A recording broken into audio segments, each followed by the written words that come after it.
记录把玩时光，我是 Hunter， 欢迎到最新的一期开箱点评。今天我们在镜头面前一起来把玩分享的玩具呢，就是眼前这款来自酋长大陆最近刚刚现货的3分钟计划系列里面的突击型风狼。风狼呢，其实是在标准型的风狼的基础上去进行的这样一个改装，然后很多模具还有一些身上的细节以及装备是重新开模的。说明书呢简简单单一张，然后呢描述的也是非常清楚，整个还是一盒里面2套的配置。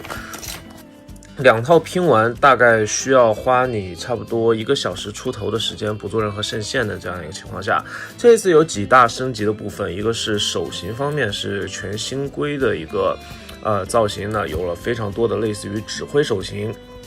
指向手型等等，这一点呢，其实我觉得大家到时候自己去体验会更好玩一些。然后身上的这个装备呢，全装备之后呢，确实是非常唬人的这样一个造型啊。而且呢，为了满足大家 DIY 的需求以及这种把玩的要求，它也可以形成一个非常简约的造型。比如说这边的这样一个近战格斗型的造型，然后还有这边的这个轻装的这样一个机枪兵的造型，然后后续的就像封面里面一样全武装重装的这样一个造型。那么话不多说，来看一下实物的表现到底如何吧。好的，我这两边呢已经是把2款造型都搞出来了。这次我选择的是这个暗夜红的这个造型。首先这边是咱们的比较基础的这个近战格斗造型。这个造型呢，其实我觉得个人来说是非常干练的，只是我当初没有想好用什么颜色去进行渗线啊，所以说看起来会比较素。但是我个人觉得红黑配色呢，依旧是非常经典的一个造型。肩膀部分呢，相比起之前的标准型，多加了一个垫肩的这样一个装置。当然这个装置呢，你也可以把它立起来，就看自己个人的喜好。然后我个人觉得比较有意思的部分呢，是这边更加战术化的配置，战术小刀还有手雷是放在胸口两侧呢，更像是现代化的这样一个战争兵器。然后另外一边的原来的标准型呢，有更大的这样一个护目镜或者说监视器。正常的这个版本呢，这个突击型呢，则是一个战术面罩。这个面罩呢，看起来呢，就是有一些轻科幻的感觉了，不知道大家觉得怎么样呢？其他的部分呢，有一些共用的零件，比如说关节的设计部分、大腿处啊，然后还有这个裆部。来到背后的部分呢，就有一定程度的区别了。你可以看到啊，它这边有2个大球。然后屁股后面的这样一个挡板呢，也跟之前的设计不太一样。背后的这个装备板呢，也是差不多的。手臂方面呢，也是基本上之前的这样一个素体和模具，只是在小部分进行了改模。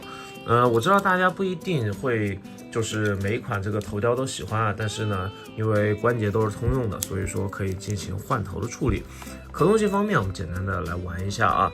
因为这个简装版的话呢，没有什么太多的干涉，我觉得可动性方面会比较好展示。头雕抬头幅度大概是这么多，低头幅度可以直接埋到胸口里面去，左右歪头我觉得还可以，反正作为一些比较猥琐的这个动作呢，也都是能做出来的。然后肩膀的关节设计还是比较有意思的，往外拉的这个蝴蝶关节前伸呢是有非常大的这个幅度的。然后呢，往后呢，则是通过肩膀内置的这一段转动关节，可以往一个胸外展的这样一个造型。我觉得这个设计呢，其实是把肩关节玩得比较明白和灵活的。然后同时呢，平台方面，那这个肩部呢是可以直接甩到这个上面去，再加上这个球形关节，也就是说是在180度没有问题啊。手臂关节曲肘幅度呢来到了120度左右的水平，然后球形关节的这样一个手腕活动位。胸腰关节我们简单来看一下，把手抬上去啊，中立位是这样的话，挺胸幅度呢，两边的关节都用上45度，然后往前伸，两边关节都用上，也是差不多45度。脚部大回环没有任何的干涉，大腿根部呢有旋转，有外拉，然后有一个多的球形关节可以进行各种比较类似于蜘蛛机甲的角度的调整，没有任何问题啊。然后同时呢，你屁股后面有这个桩啊，所以说你要多几款玩具连在一起，然后成为一个4足的机甲，我觉得也是可以操作的。没有，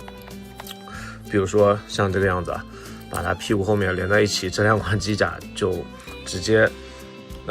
对应到就是直接结合到一起去了。虽然这个造型比较变态啊，屈膝幅度呢虽然是单关节，但是呢它可以做到小腿贴大腿，我这边应该是没有安装好啊。全部安装好之后呢，这边还是有一些液压感的细节可以供涂装党尽情的发挥。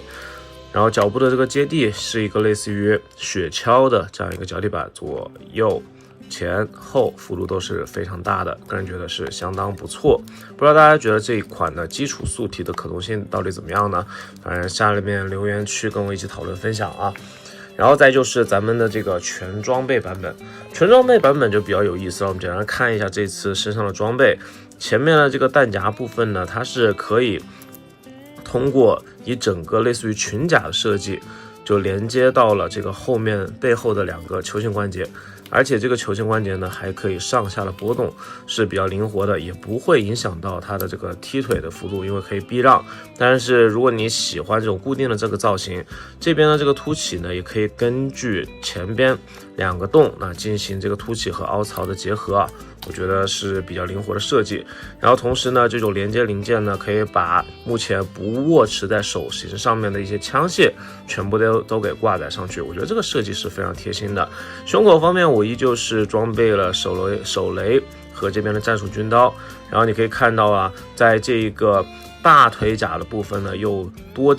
增加了这样一个防御措施，有一块铁板。然后看到背面的话，尼泊尔军刀呢是直接放在屁股后面，然后 RPG 火箭筒呢，其实你既可以插在这个类似于通信电台的这个洞里，这个电台也是很精细啊，你甚至可以渗线，然后在这边把它屏幕涂成绿色都是没问题，也可以把这个火箭筒像这个样子直接倒置，然后挂载在这个背后。跟官图一样，我觉得也是没有什么太大问题。然后这边配置的武器呢，我们简单来看一下，一边是大型的冲锋枪，下面还有一个类似于榴弹发射器一样，或者说是它的这个弹夹是一个弹鼓，然后另外一边小盾牌小冲锋枪，然后小手枪这边则是没有配备了，尼泊尔军刀一把 RPG 的话呢，瞄准镜，然后扶手呢都是可以旋转的，包括这个弹头呢也是可以轻松的射出去啊，没有发射机构，你是可以直接把它拔出去，然后搭配一些特效键也都是 OK 的。个人觉得可玩性是比较好的。它这个电台的这个零件呢是比较有韧性的材料，当然你不能拿着甩啊，甩的话肯定是会断的。然后另外一边呢也是一个天线。总体来说啊，这款玩具我拼完之后的感觉是在风狼基础上，相当于是多了一种这个机型啊，也希望这个3分钟计划系列能多出一些不同样式的兵种，把这个3.75寸或者说10厘米左右的这样一个机甲小人的这种风格呢，就继续延续下去。我觉得异人算是一个系列吧，然后相当于风狼呢又是另外一种兵种的系列，而且呢这属于2个不同的阵营，个人觉得还是非常不错的。大家觉得怎么样呢？这款玩具的评价，或者说大家把玩分享之后的这样一个美图和照片，麻烦在评论区一起讨论分享吧。那今天的把玩分享就到这边，我是拖延 Hunter， 下期再见，不见不散，记得关注个频道，拜拜。